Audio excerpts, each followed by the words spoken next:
Hey, what's up, guys? It's Tyler here. It's currently 12:16 in the morning, and I just got back. Well, me and my girlfriend's Tori. We just got back from seeing Ant-Man and the Wasp. Not the old Ant-Man. I've seen that. No, we just got back from seeing Ant-Man and the Wasp, and you know what? Let me just warn you. It's a spoiler-free video. You can bring your friends and family. It's gonna be a good 4 or 5 minutes of me just rambling about not. Okay, so we saw Ant-Man and the Wasp, and let me just, before I begin, one more interruption before I begin. Sorry. Okay. A lot of people did not like the original Ant-Man, or it wasn't their favorite. I loved it. I love Paul Rudd. I think Paul Rudd, he's dope. So yeah, just so you know my bias going into this video, I loved Ant-Man. So my biggest question to answer in this video was, well, I have two questions. The question number one,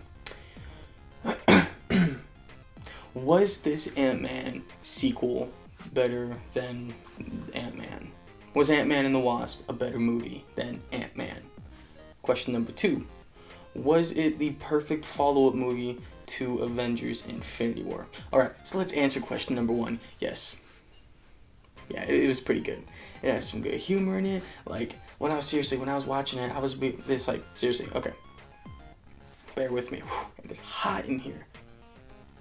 Oh my god, there's actual sweat there. Okay, so I'd be sitting there, and I'd be watching it, I'd be like, it's funny. Oh my god!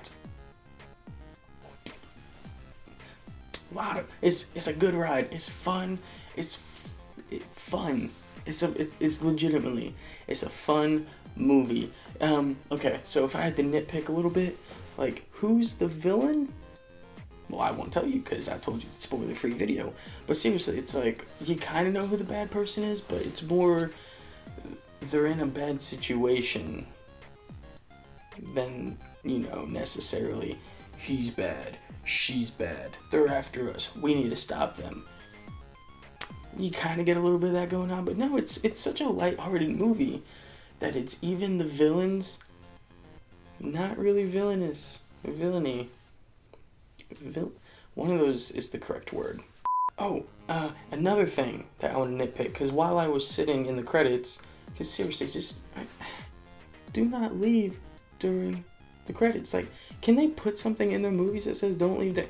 Nah, that'll ruin it. So while I was sitting in the credits, I was just scrolling through my Google feed, because, I got the patience of an impatient person, and I saw something about, Marvel's Ant-Man and the Wasp ruins first female villain.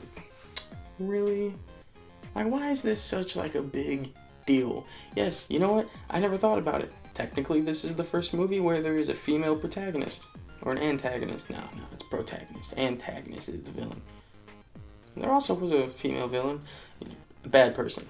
I'm not going to really say she's a villain, because of what I just ranted on a little bit about ago. Because I just ranted on a little what I said earlier. So, maybe people can argue her screen time, and I'm talking about the Wasp, Evangeline Lilly. I don't know. I didn't do the math. I didn't put a stopwatch on every time I saw her versus Paul Rudd on screen. But whenever she was on screen, she was the solid foundation. Everybody else is kind of should I do this? Oh no, I'm this. And she was just she was a rock. She was dope. Pretty much everybody I talk about is dope. I really need to open a thesaurus. So seriously, just fucking get all that negativity out. There's no bad roles in this.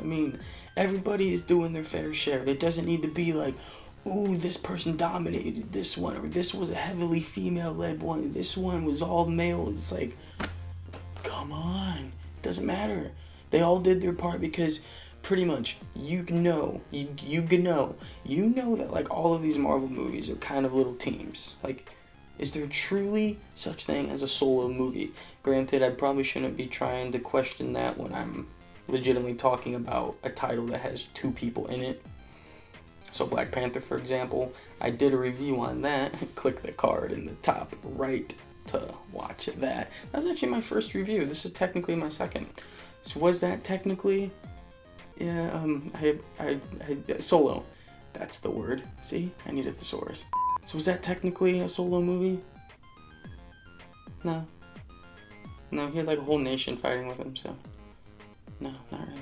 So yeah, that's my point. There is no point in arguing, you know, whoever got, you know, main focus of screen. See, I can't even like argue about this stuff because I really don't give a shit. No, it's a great movie. I'm talking about Ant-Man and the Wasp, Normal Black Panther. That was so. Was that last year? It's 4 months ago. No, that was in February, and it's July. So yeah, seriously, it's really funny. And Luis Pena, he's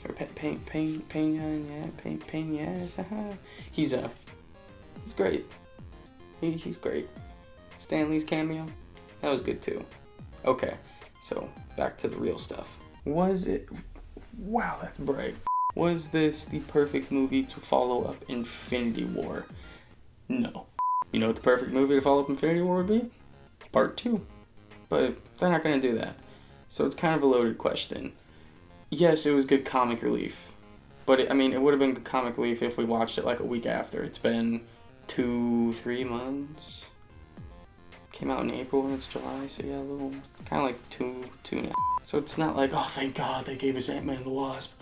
I'm finally healed and not still hurting. I don't feel so good. You're all right. I don't know what's happening. I don't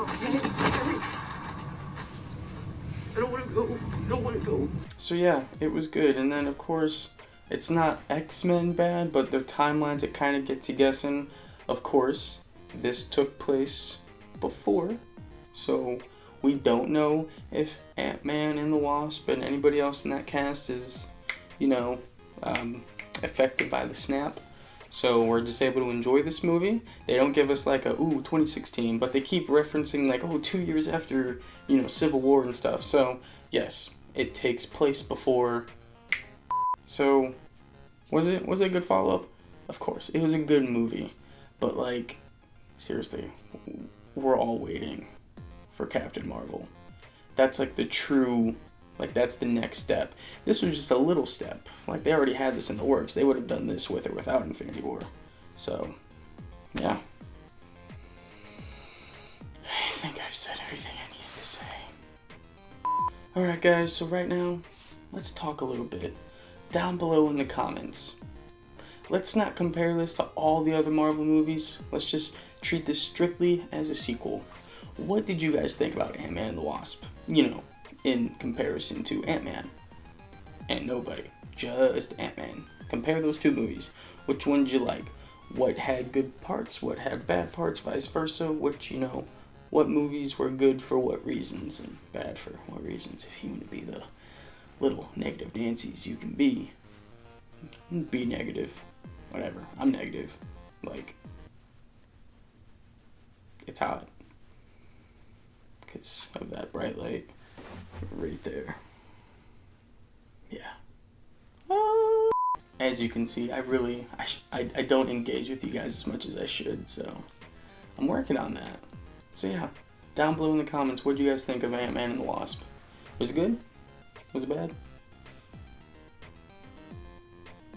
Huh, see, my time clock's been going for 11 minutes. It's probably way shorter because of editing and whatnot, but yeah, my camera, that is at 11 minutes and 50 seconds. Didn't earlier I say that this would be like a 4 or 5 minute video? Oh boy, that's me rambling about way too much. Okay. Goodbye, guys. Thanks for watching.